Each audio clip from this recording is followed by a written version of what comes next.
Olá pessoal, bom dia, boa tarde, boa noite.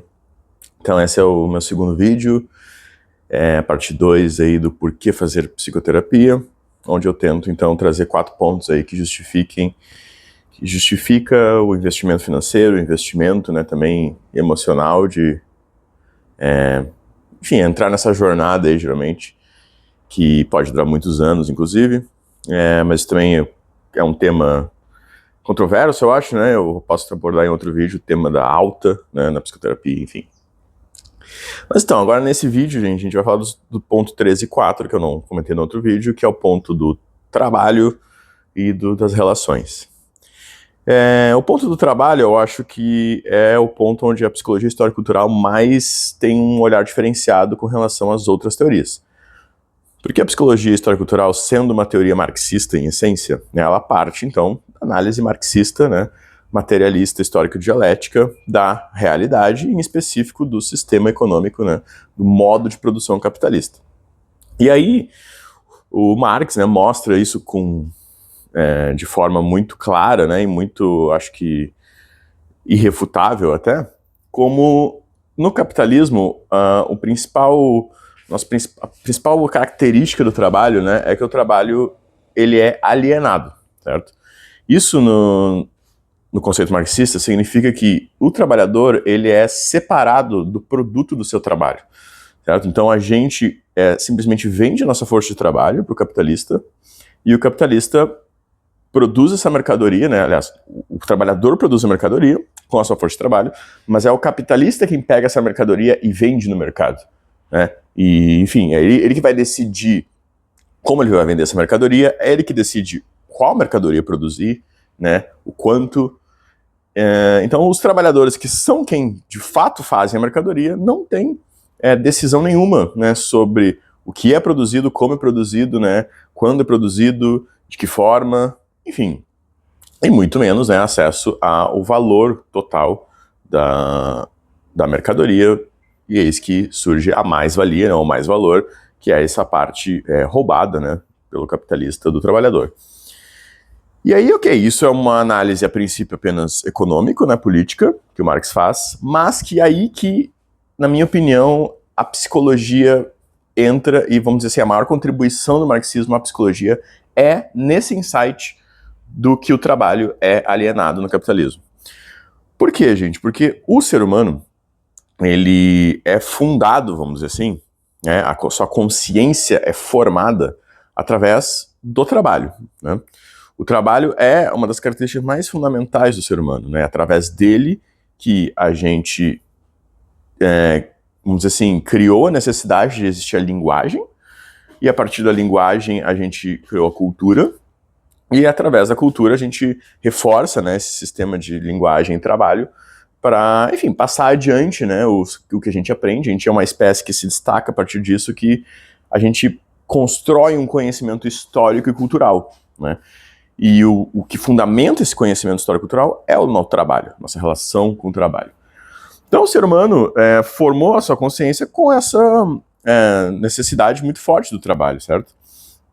E aí vem o capitalismo e para criar todo o sistema de exploração que o capitalista precisa para explorar e para ganhar o seu mais valor, ele precisa alienar o trabalhador do seu trabalho, do seu produto, do seu trabalho. E aí que entra esse estranhamento que todo trabalhador no capitalismo sente com o seu trabalho. A gente sente que o nosso trabalho não tem propósito, que não nos dá propósito de vida, a gente sente que o nosso trabalho nos adoece. Simplificando seria isso, né? O nosso trabalho quase sempre, né, a maioria das pessoas nos adoece. Por isso que a gente vê cada vez mais as pessoas querendo buscar algo, né, que diminua essa alienação, né? Por exemplo, até o trabalho do psicólogo. Psicologia hoje é um curso tão concorrido, né, que muita gente quer ser, e eu vejo da maneira que a justificativa para isso é porque o trabalho de psicólogo é um trabalho menos alienado do que trabalhar numa empresa, por exemplo. Porque quando a gente está fazendo uma psicoterapia ali enquanto psicólogo, a gente está em contato com o produto do nosso trabalho, muito mais, né? Claro que não deixa de ser um trabalho alienado ainda, porque nós estamos dentro do capitalismo, mas é um trabalho menos alienado. Então, enfim, muitos outros exemplos, todo esse todo esse discurso do empreendedorismo, né, de você ser o seu patrão, né, o empreendedor de si mesmo, ele tem origens, ao meu ver, nessa busca por um trabalho menos alienante. Então, isso tem efeitos psicológicos, sim, né? Acredito que grande parte dos sofrimentos mentais que a gente passa hoje são devido à alienação do trabalho, né? Então, isso funda toda uma série de questões ali que a gente vai se formando na nossa história de vida, no nosso desenvolvimento, como eu falei no ponto 1, e que culminam, então, em diversos transtornos, né? Aí o nome, eu gosto muito do nome da psicologia histórico-cultural, né? Que é a patopsicologia. Então surgem aí, né, depressão, ansiedade, os principais aí, né? Mas enfim, questões de psicose também. Enfim, agora que também as neurodivergências, né, tanto do autismo quanto do TDAH. Enfim, tem essas. O autismo e o TDAH ainda quero falar especificamente em outro vídeo, porque tem a questão biológica, mas, enfim, principalmente a depressão e a ansiedade, né, elas têm origens muito mais sociais, né, do que qualquer outra coisa, e essas origens sociais partem, então, desse trabalho alienado. Então, eu acho que não dá para, assim, também simplificar a coisa e dizer, tudo é culpa do capitalismo. Então, não. Mas eu acho que essa especificidade do capitalismo, que aliena o trabalho do trabalhador, faz com que, sim, as questões mentais sejam muito, muito influenciadas. Então, acho que num socialismo, né, onde o trabalho não seria alienado, deixaria de existir sofrimento mental, deixaria de existir transtornos mentais? Não. Mas seriam diferentes. Seriam por outros motivos. O que a gente sabe é que a gente vive no capitalismo e no capitalismo, hoje, o trabalho é alienado. E por ser, então, um trabalho alienado e o trabalho ser tão importante para a nossa constituição psíquica, para a nossa subjetivação, ele acaba, então, nos trazendo muito sofrimento, né? A gente ter esse trabalho alienado e, enfim, a gente não vê propósito nenhum, né, no nosso trabalho, e geralmente nosso trabalho nos faz mais mal do que bem. Sem contar, claro, as condições materiais, aí, os trabalhos precários, os trabalhos que não oferecem nenhuma segurança, né, que tu não sabe se pode ser demitido daqui a um mês, né, daqui a outra semana, e paga mal, né, é longe, tem que pegar muito tempo de transporte, tem que aguentar um chefe trouxa, enfim. Alfredo, temos aí várias questões também estruturais dos trabalhos precários que também influenciam, certo? Então, o trabalho e a alienação do trabalho no modo marxista certamente é algo que influencia muito, e a psicoterapia, então, pode ajudar a gente a entender esses processos, né? Entender por que a nossa relação com o trabalho nos faz nós adoecer, e buscar ferramentas ali para lidar com isso, né? Às vezes não tem o que fazer mesmo, né? Às vezes não tem como trocar de trabalho, por exemplo, né? Que poderia ser uma boa medida trocar de trabalho, porque se o teu trabalho está te adoecendo, a gente troca de trabalho. Mas sabemos que a maioria das pessoas não tem essa opção, né? A maioria das pessoas não dá para trocar de trabalho assim como quer, em qualquer momento que quiser. Então, a psicoterapia ajuda tu a suportar melhor, né, essa relação com o trabalho, se entendendo, né, entendendo como exatamente, né, essa relação com o trabalho nos faz nós sofrer, e buscar ferramentas para lidar com isso, então. E também, aqui na psicologia histórico-cultural, a gente não vai também dizer só que a psicoterapia resolve tudo, porque também, ultimamente, o que vai resolver é a gente se organizar coletivamente. Então, se o trabalho está muito ruim e não é uma opção trocar de trabalho, a opção, então, talvez aí seja se organizar com seus colegas, né, para fazer com que o trabalho, então, tenha uma outra dimensão política e que seja instrumento de luta. A gente sabe que a gente só vai melhorar essa situação de verdade quando a gente se organizar enquanto classe trabalhadora e mudar isso, não apenas votando, embora seja importante também, mas mudando o sistema como um todo, certo? Então, esse seria o ponto 3 do trabalho, muito brevemente. O ponto 4, então, por fim, é a questão das relações, né? Geralmente, nossas relações são muito problemáticas, né? Poucas pessoas, eu acho que podem dizer que tem só boas relações, né? Às vezes a gente até tem uma que outra, mas algumas relações nos fazem sofrer, né? Então aqui eu estou falando de relações no geral, tá? Relações com amigos, com familiares e românticas, né? Com seu companheiro, sua companheira. Então, esse ponto das relações também parte de tudo que a gente vem falando, né, do nosso desenvolvimento dentro de uma, né, sociedade capitalista que é limitada materialmente, né, que é limitada pelos nossos cuidadores também, que estão parte de que nos gera emoções, pensamentos que podem nos fazer sofrer. Tudo isso está numa origem também macro, né, econômica da alienação do trabalho. Então, as relações acabam sendo influenciadas diretamente por tudo isso. E aqui, especialmente, eu acho que o ponto do neoliberalismo, né, dessa nova fase do capitalismo que se inaugurou ali a partir da década de 80, e que nos faz nós acreditar, né, muito nesse individualismo, né, na competição de todos contra todos, e que acaba fragilizando essas relações, né? Enfim, muitas coisas já foram escritas sobre isso, né? Tem o famoso Bauman das relações líquidas, né?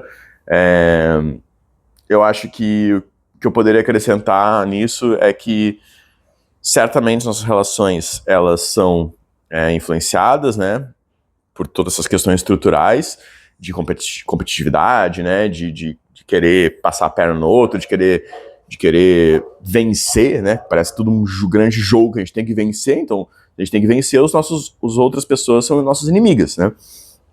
E eu acho que as nossas relações, elas têm que ser boas para nós, certo? Elas têm que ser uma fonte de carinho, de afeto, onde a gente se sinta bem. Nossas relações precisam nos dar conforto, certo? E não nos trazer angústia, fazer nós nos sentir mal. Então, a psicoterapia pode ajudar, primeiro, a nós entendermos essas relações, certo? Entendemos exatamente o porquê que tal relação é ruim, por que tal relação nos faz mal, né? Dependendo aí, a gente pode, então, sim, ser bem, acho que, direto, né, e resolutivo de romper tais relações, né? Principalmente numa relação de amizade, por exemplo, uma relação de trabalho, né? Ou uma relação romântica, a gente pode então optar por, então não preciso ter essa relação na minha vida mais. Algumas vezes não é possível, né? Uma relação familiar, por exemplo, você tem muito mal com teu pai ou com tua mãe, né? Aí ele vai sempre ser teu pai ou tua mãe, né? Mas a gente pode também optar por se afastar, entender, botar limites, né? A gente tem várias possibilidades, eu acho, de tornar relações ruins menos ruins para nós, aprender nós a lidarmos, né, melhor, então, com como essas relações nos afetam e ultimamente, inclusive, romper tais relações e buscar novas relações. Acho que esse é o principal da psicologia histórico-cultural. A gente vai incentivar ali o paciente, a gente vai orientar o paciente a, quando esse for um problema muito central, né, a gente notar que ele está com poucas relações boas, a gente orientar, então, ele buscar novas relações, né, se inserir em outros contextos aí culturais, né, se inserir em outros contextos sociais, onde ele possa buscar melhores relações. Acho que isso é fundamental para uma boa saúde mental, certo? As nossas relações não podem ser fonte de adoecimento, elas têm que ser fonte de força, de saúde, certo? Porque, ultimamente, a nossa saúde mental, ela é coletiva, certo? Eu não acredito numa saúde mental que seja exclusivamente individual, né? A gente tem que se sentir bem coletivamente. Isso está no nosso cerne, no nosso ser, né? O nosso ser humano é principalmente esse ser que precisa da coletividade. Como eu falei, isso está relacionado com a nossa relação com o trabalho também e com a nossa luta política também, né? Se organizar coletivamente para entender que, como tudo isso depende do estrutural, né? Depende do sistema econômico-político, a gente só vai realmente ter possibilidade, né, de uma saúde mental plena quando a gente mudar esse sistema e, por exemplo, não ter um trabalho alienado, né? Por exemplo, ter mais participação democrática na sociedade, por exemplo, não precisar com que todo mundo fique lutando um contra o outro, a gente possa se ajudar e se entender coletivamente. Enfim, acho que, não sei até se não se me estende muito, mas seria esse o ponto 3 do trabalho, o ponto 4 das relações, o porquê fazer psicoterapia. Acho que nossa relação com o trabalho e as nossas relações nos influenciam a ter um processo de adoecimento mental, e na psicoterapia a gente pode te ajudar a entender melhor esses processos, a te dar novos significados, a dar novos significados a esses processos, a mudar de vez quando for possível e for necessário, né, mudar completamente eles. Enfim, esse então seria o o segundo vídeo do porquê fazer psicoterapia. Como eu falei, é um tema muito, muito amplo, acho que é muito difícil tentar resumir em 2 vídeos curtos, que eu quero que fiquem curtos. Então, posso vir a falar de novo, acho, sobre isso, tá? Acho que é importante, como eu falei, acho que nós, enquanto psicólogos aqui, precisamos justificar muito bem o porquê esse investimento financeiro, que geralmente é muito alto, na psicoterapia, né? O porquê que isso pode te ajudar e o porquê que você precisaria disso, certo? Espero ter contribuído um pouquinho com isso. Então, se tu gostou aí, né? Deixa o like no vídeo, compartilha, por favor.